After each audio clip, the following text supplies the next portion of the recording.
Hi babes, welcome back to my channel. My name is Cynthia Patrick. I'm a journalist and a mental health activist in case you're just joining us for the first time. 5 powerful tips on how to control your emotions. Emotional intelligence is the ability to understand, recognize, and manage our emotions. At the same time, recognize and manage other people's emotions. To be able to recognize your emotion, you must have some certain degree of awareness. Trust me, and that's it. You just have to be aware of those emotions. You have to know what is happening at that time. Whenever you feel something, you need to be aware of that feeling. It's one thing to acknowledge that you feel bad, but feeling bad is not specific enough. That word bad is not specific enough. Bad could mean a whole lot of things. I mean, you can feel bad because you're upset about something, or you're angry, or you feel lonely, or you feel stressed. All these emotions, feeling bad, feeling stressed, feeling angry, they are all different from one another. Anger and stress, it's not the same thing. They are all different emotions, and most times it can be confused or categorized under one umbrella as bad. 5 ways you can control your emotions. So number 1 for me is learning how to manage those emotions. First of all, before you can control your emotions, you need to learn how to manage it first of all. So I have a whole video dedicated to, a very short video dedicated to emotions and their feeling. Once you're feeling sad, you should know the meaning of that sadness, and you can watch that video right here. Now, learning how to manage those emotions means that you have to accept it and let it pass. So you don't have to run away from every negative emotion that you see coming your way. All you have to do is learn how to build an emotional force field around you. Building an emotional force field allows you to be in the present. Learn how to manage those emotions, know what they are, understand them, and observe them closely. Just keep them away from hurting your soul and taking over your thoughts and behavior. In this case, actually, what I love to do is practice mindfulness, self-motivation. I love to give myself some nice self-talks, motivate myself when I'm feeling negative. Sometimes, because we have a lot of negative things surrounding us.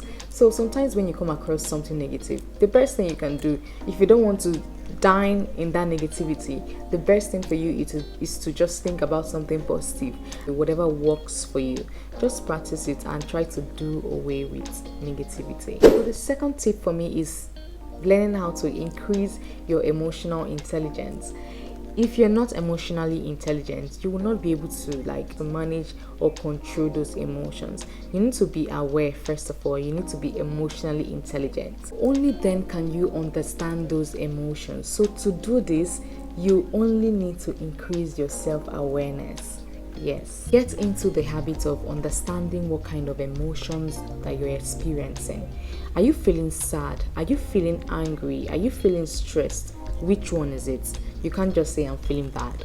Bad, sad, angry, and all that can be categorized under the umbrella of bad. So you need to understand which one are you feeling. Are you feeling sad, or you're feeling unhappy, or you're feeling stressed? What is actually wrong with you? What are you feeling? What are you experiencing? So you need to be aware of those feelings. Number 3, is it your emotions or someone else's emotion? That negative emotion that you're feeling right now, is it yours, or you're feeling that way because somebody else is feeling that way? Like somebody close to you is feeling sad, that is why you're feeling sad. The emotion you're feeling, is it yours or is it somebody else? Now, it's not always bad to be in tune with someone else's emotion and react the same way they did. That brings us to our next point: setting clear boundaries. I want you to think back to our social studies or geography class when we're in elementary school, secondary school. I don't know how you call it in your own side. In my secondary school then, my teacher brought out this graph. She brought out this graph and was teaching us geography, and she was showing us a line in the graph. This line is you hardly see it. They are very, very tiny. They are not visible on the map. They are very visible on the map, but in real life they're not visible. So she showed us the line that crossed in, like for some states, like this states and this state, this is the boundary. You can't cross over here, you can't cross over here. This is the boundary, this is the line that separates Chad Republic from Nigeria. This is the line that separates Niger Delta from so and so place. So in geography, in a map, there is a clear line. There is a very, very clear line there that separates this state from this state. It's like a boundary. So those certain types of lines were used to show boundaries between states and countries, and those lines were not visible in real life, but on the map they're very visible. In real life they're not visible. And yet, even though we cannot see the line, we cannot see the whole dynamics and boundaries, we still accept that those boundaries are there, and we look carefully in order not to cross other people's boundaries or cross into other people's states. Imagine you're in Nigeria right now, and this is a border between Chad Republic and Nigeria.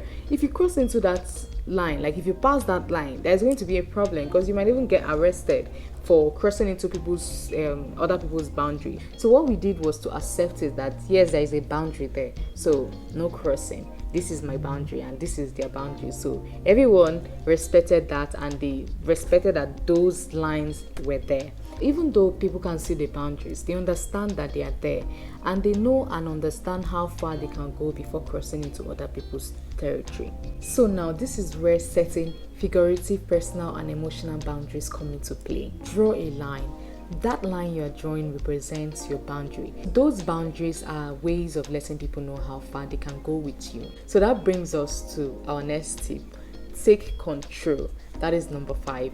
Taking control of your emotions. Even though sometimes this can be hard, but trying to incline this into your day-to-day life activities can automatically uplift your emotional stability. Anywho, when I say take control, I mean that you can actually take control of those negative problems, negative whatever, negativity, and turn them into positivity. So just take control of those negative feelings and see what you can make of it. Alright, I don't want to overload you with so many tips and all that, but these are my carefully handpicked 5 ways you can control your emotions. I mean, it's one thing to be aware, it's another thing for you to be a novice, like you don't know what is happening to you. Once you incline all these 5 tips I have shown you or I have told you in this video, because this actually helped me a lot. Before, I wasn't in that state.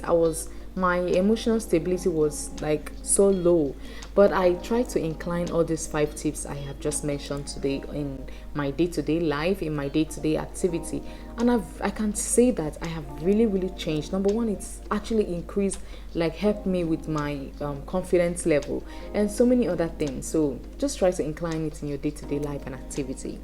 But if you want to know more about emotions and their feelings, you can check out this video right here about HSP, highly sensitive people. You can check if you're a highly sensitive person or not before even learning how to control those emotions. You need to know what is actually wrong with you. You need to know what you're experiencing. Understanding yourself, your body and your soul is the key to surviving and communicating and with people. Like, it's just everything.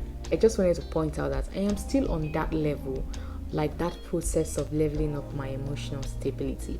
I just wanted to point out and share with you guys some of the tips that have been helping me on that journey. I mean, it's all work in progress and we'll get there. Just incline it like I have done, like I am doing right now. Incline all these tips in your day-to-day life. If you're still here and you haven't subscribed, why? Join the community. Let's build our mental health together. Let's do this, okay? Also like and share to whoever you think this video will be helpful to. So bye guys, see you all in my next video. Ciao.